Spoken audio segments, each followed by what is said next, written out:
जन्माष्टमी व्रत कथा। द्वापर युग में जब पृथ्वी पाप और अत्याचारों के बहार से दबने लगी, तो पृथ्वी गाय का रूप बनाकर सृष्टिकर्ता विधाता ब्रह्मा जी के पास गई। सभी देवता ब्रह्मा जी के पास गए और ब्रह्मा जी को पृथ्वी की दुखांत कथा सुनाई।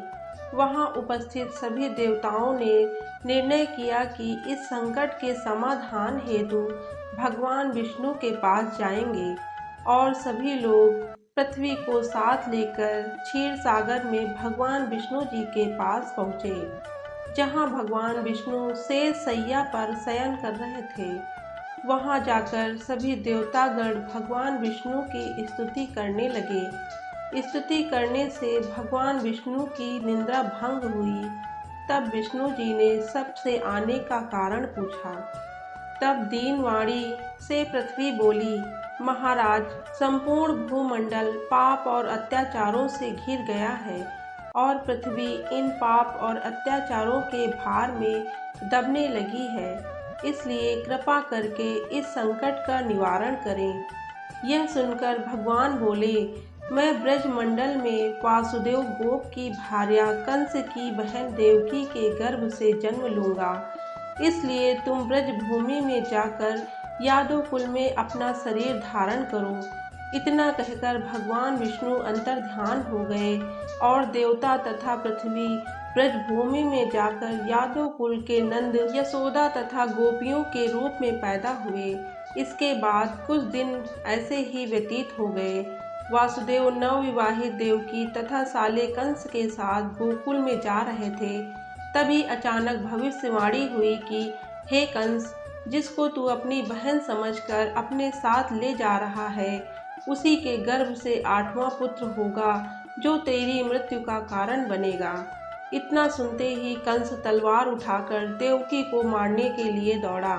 तब वासुदेव ने कहा, कंस, यह औरत बेकसूर है और बेकसूर स्त्री को मारना उचित नहीं है। इसलिए जब भी देवकी के गर्भ से पुत्र का जन्म होगा तो पैदा होते ही मैं आपको अपनी संतान दे दूंगा, तो आपको कौन मारेगा। कंस ने उनकी बात मान ली और वासुदेव तथा देवकी को ले जाकर जेल में बंद कर दिया। जब भी देवकी के पुत्र होता तो कंस उसे मार देता। देवकी के 7 पुत्र मारे जाने के बाद 8वें गर्भ की बात कंस को मालूम हुई।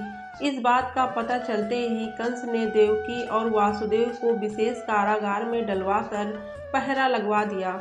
भाद्रपद माह की कृष्ण पक्ष की अष्टमी को भयावनी रात के समय जब शंख गदाधारी भगवान श्री कृष्ण का जन्म हुआ तो चारों ओर प्रकाश फैल गया।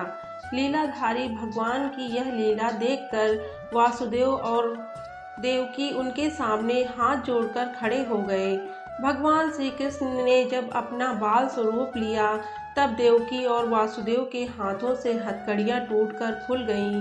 दरवाजे अपने आप खुल गए और पहरेदार सोते हुए नजर आए। तब वासुदेव श्री कृष्ण को अपने साथ लेकर वहां से निकल गए। जब वासुदेव ने यमुना को पार करने के लिए अंदर प्रवेश किया तो यमुना का स्तर बढ़ने लगा। भगवान के चरण कमल छूने को लालायित यमुना कृष्ण द्वारा पैर लटका देने पर भगवान के चरण कमलों को स्पर्श कर उतर गई, वह बिल्कुल घट गईं। वासुदेव यमुना पार कर गोकुल धाम पहुंच गए। वहां जाकर खुले दरवाजे और सोई हुई यशोदा को देखकर बालक कृष्ण को वहीं सुला दिया और सोई हुई कन्या को लेकर चले आए। जब वासुदेव वापस कारागार में पहुंचे तो अपने आप उनकी बेड़ियां लग गईं और दरवाजे बंद हो गए। दरवाजे बंद होने के साथ वहां सोए हुए पहरेदार भी जग गए। हथकड़ियां लगने के बाद कन्या रोने लगी। तब जगे हुए पहरेदारों ने कन्या का रुदन सुनकर तुरंत कंस के पास खबर भेज दी कि देवकी का 8वां पुत्र जन्म ले चुका है। यह सुनकर कंस तुरंत दौड़ता हुआ आया। जब कंस ने कन्या को हाथ में लेकर पत्थर पर पटकना चाहा तो कन्या हाथ से छूटकर आकाश में उड़ गई और साक्षात देवी के रूप में प्रकट होकर बोली, हे कंस, तुम्हें मारने वाला तो गोकुल में पहले ही पैदा हो चुका है। पापी कंस अब वही तुम्हारा वध करेगा। यही भगवान बड़े होकर अकासुर और तारकासुर तथा कंस जैसे क्रूर राक्षसों का वध कर पृथ्वी तथा भक्त जनों की रक्षा की। यह थी जन्माष्टमी की कहानी। कृष्ण जन्माष्टमी कहानी सुनने के बाद भगवान श्री कृष्ण जी की आरती करें और हम आशा करते हैं कि आपको कृष्ण जन्माष्टमी की कहानी पसंद आई होगी। धन्यवाद।